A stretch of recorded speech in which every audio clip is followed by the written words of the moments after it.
How's it going, guys? This is Luke from Coffee House, and I know it's been a while, so I'm happy to see you guys, and I hope you're happy to see me as well. You know, the weather's getting warmer, and we're getting back into the swing of things after that kind of hibernation period. But that being said, I wanted to address some questions that we had in the comments on some of our last videos. I know previously we did a comparison between Keurig coffee and regular coffee in a Keurig and alternative brewing methods. We've talked about a lot of that.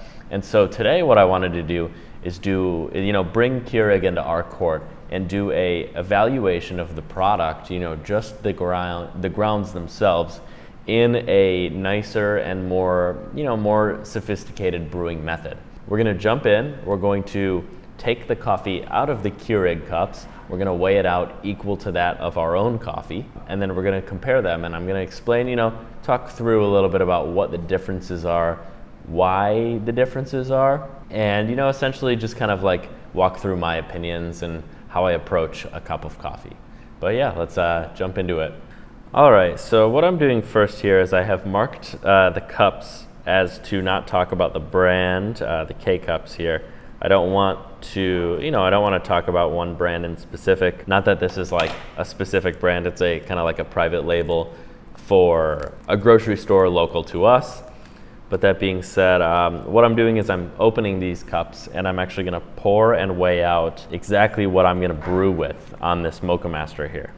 So it looks like we're getting 12.5 out of each little cup. Let's say we do 2 of these. We'll get 25 grams each way. And I think we'll be good to go at 25 grams. All right, so if they're accurate here, we should have exactly 25 grams. Oh, 24.9. Oh, so yeah, it's like, okay, so it's right on the verge between that. But we have 25 grams of Keurig coffee here. And before we get to weighing out our own coffee and grinding it to look like this, I do want to give my initial impressions of this. Without talking about the aroma or anything like that, right off the bat, it's very dark. This was classified as a medium roast, but to me, this is definitely a darker roast, a little bit more of a traditional roast. And it's ground, what I would consider to be a medium grind, though. It's like nice for what I would use in a pour over, for example. But all right, on the nose, yeah, it's really dark on the nose and really stale. It's been ground. We did check the lot code. There's no roast date, obviously, on the Keurigs, but we did find a lot code for 2019 on the actual Keurig box. Yeah, very, very dark. Not really much of a sense of origin. Maybe South American could be like pulled from this, but it's just really tough to tell with how dark it is. Yeah, let's go ahead and weigh out the next coffee, our own whole bean coffee. We're going to grind it and we'll compare them side by side and then get brewing. So what I've done here is I weighed out another 25 grams of our own coffee here. Obviously, our definition of a medium roast might be a little bit different, but that's okay. Fundamentally the same amount of coffee. It's just kind of the characteristics that both of these carry that really define them. It's really going to, end up something very different at the end of the day here. But yeah, this was roasted about 3 days ago, so it is nice and fresh.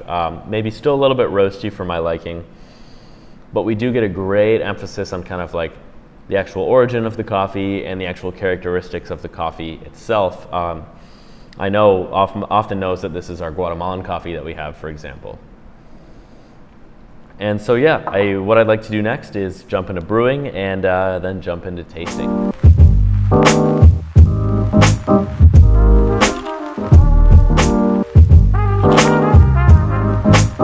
So in front of me here, I have 2 seemingly similar cups of coffee. By way of color, they might be a little bit different, but they are most definitely coffee. And on this channel, we've tried a lot of things that aren't coffee. So even though this is from 2 years ago, it is refreshing that it is just coffee. But what I want to do is I want to kind of explain the characteristics of these 2. But first, before that, I want to talk about kind of the grand scope of this and kind of like back up. So, we wanted to use something like a Mocha Master so we could really kind of alienate all of the variables that exist in a pour over or even a Keurig, because a Keurig tends to not be as accurate as something like this as well. But so, you know, with a pour over, there's a lot of room for error. We could have done something wrong and potentially, you know, misrepresented what is coming out of these Keurig cups. So we wanted something that was really straightforward and focused on eliminating variables, and that's exactly what we have here. So we brewed the exact gram of water, the exact gram of coffee at the exact same grind size. So in theory, we should be pretty close to what we're looking for in terms of just strictly comparing the coffees themselves.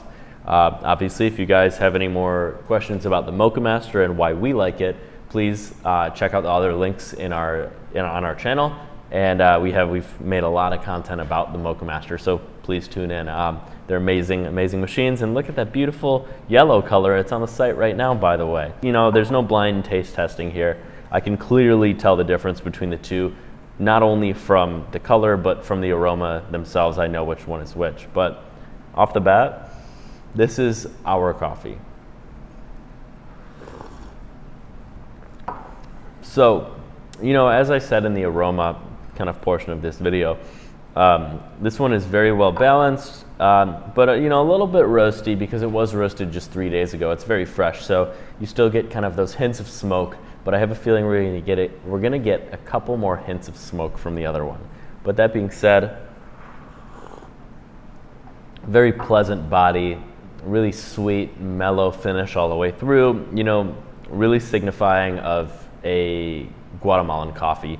This is sweet, really nice, has like a very pleasant tartness to it. And overall, there's no astringency, there's no kind of bitterness that would be present in maybe a darker roast coffee. But yeah, overall, like this is something that, you know, I'm really used to here in the office. We drink this Guatemalan coffee just about every day, and we brew it on this Mocha Master as well. So, you know, it's very consistent with what I'm expecting. But this guy here, so aroma is, you know, pretty lackluster at best. It's very stale, smelling that because, you know, it is 2 years past roast, which is a long time. You know, kind of, it has like a smokiness to it, a roastiness to it, similar to like a really dark roast or a French roast. You know, the origin is lacking, but overall, you know, I mean, like, it looks like it was very well extracted, which is good. You know, we did use the same grind size, the same variables, everything like that, so this should be well extracted. But the big thing is, you know, this is kind of more of a question of like whole bean versus ground. Like, these have been ground for 2 years, so I'm expecting kind of a staleness to come out of the cup as well. And oh yeah, I mean, really kind of really lackluster, unfortunately. You know, expectedly though. This is really carries no depth.